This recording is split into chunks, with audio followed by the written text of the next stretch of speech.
રાજ્યમાં 3 વર્ષથી અધૂરા ઓવરબ્રિજના કારણે હાઈવે પર મોતના ખાડા. બિસ્માર ડાયવર્ઝનથી વાહન ચાલકો અને એમ્બ્યુલન્સ અટવાતા રોષ ભભૂકી ઉઠ્યો. રાજકોટ જિલ્લાના ધોરાજીમાંથી પસાર થતા જામનગર સોમનાથ હાઈવે અને જૂનાગઢ રોડ પર રેલવે ફાટક પાસે છેલ્લા 3 વર્ષથી ગોકળ ગાયની ગતિએ કામ ચાલી રહ્યું છે. ઓવરબ્રિજના કામના કારણે ભારે હાલાકી સર્જાઈ છે. કોન્ટ્રાક્ટર અને તંત્રની બેદરકારીના લીધે ડાયવર્ઝન માર્ગ પર પડેલા મસમોટા ખાડાઓ છે, ત્યારે કાદવ કીચડના કારણે અવારનવાર ગંભીર અકસ્માતો પણ સર્જાઈ રહ્યા છે. અવારનવાર અહીંયા ગાડીઓમાં તેમજ માણસોને પણ એટલું નુકસાન થાય છે. ગાડીઓમાં અમારા વારંવાર બંધ થઈ જાય છે અને આ રસ્તાનું કોઈ જવાબદાર લેતું નથી. બહુ ખરાબ હાલત છે. અત્યારે ચોમાસામાં તો અત્યંત બિસ્માર હાલત થઈ ગઈ છે, જેથી કરીને આ રસ્તાની અત્યંત તાત્કાલિક એવી માંગણી છે કે તાત્કાલિક આ રોડને રિપેર કરો અથવા તો કંઈક બીજો રસ્તો કરો. રોડ રસ્તા મુદ્દે અનેક વખત આંદોલન કર્યું, અનેક વખત રજૂઆત કરી, લેખિત રજૂઆતને ગણકારતા ન હોય એવું અમારી માંગણી આ કોઈ સ્વીકારતા નથી. આ તંત્ર આંખ બંધ કરીને વહીવટ કરતી હોય એવું અમને લાગી રહ્યું છે.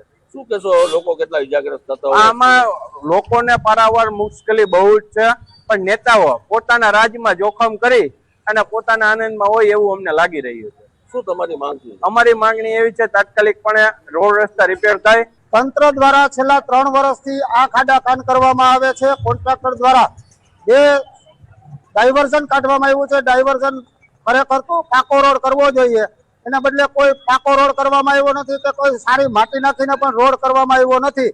તંત્રના પેટનું પાણી હલતું નથી, જેથી અમારી માંગણી છે કે સત્વરે તાત્કાલિક ધોરણે રિપેર કરવામાં આવે અને જમનાવર રોડ થી જુનાગઢ રોડ સુધીનું જે ડાયવર્ઝન કાઢવામાં આવેલું છે એની હાલત પણ અત્યંત ખરાબ છે. ધોરાજીમાં છેલ્લા 3 વર્ષથી જે બ્રિજનું કામ ચાલી રહ્યું તેને લઈને લોકોને અત્યારે મુશ્કેલીનો સામનો કરવો પડે છે. જે ખાડાઓ છે તે ખાડાઓમાં પસાર થઈને જવું પડે છે. બીજી તરફ વાત કરીએ કે કેટલા લોકો તો આમાં સ્લીપ થતા હોય, જે રીતે વરસાદ લઈને ગારો થતો હોય તેને લઈને કેટલા લોકો સ્લીપ થતા હોય છે. આપણે એના સીધા દ્રશ્યો બતાવ્યું કે આ સીધો રસ્તો જામનગરથી લગાવી અને જુનાગઢ સોમનાથ જતો હોય છે.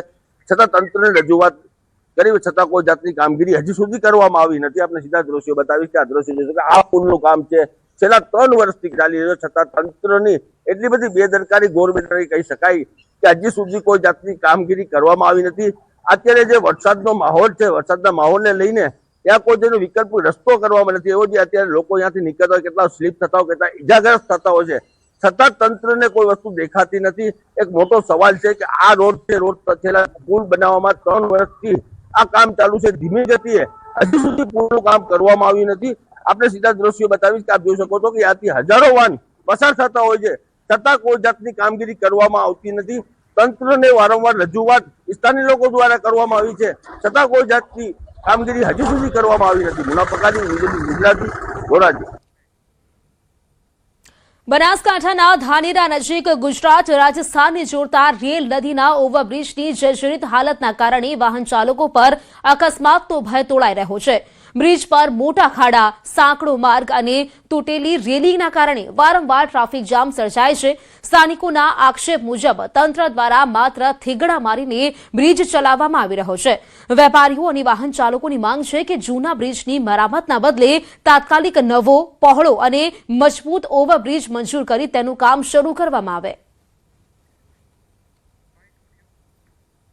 જો દ્રૈસાય થાય તો આ બધા ઉપર હેડે એમનું શું થાય? પેલા નર્મદા જિલ્લામાં દ્રૈસાય થયો હતો એના એમાં બધા હેડવું હારે નથી, ખાડા બહુ હે, કોઈ તંત્ર આવતો નહીં, સંભાળ લેતું નહીં, સરકારને કોઈ જોણ કરતું નહીં કે શું હે કોઈ કાયમ તકલીફ પડે, કાયમ ટ્રાફિક થાય, કાયમ રન થાય વાતે કેટલા ખાડા પડ્યા, એક તો હોડો પડે, પુલ હોડો પડે.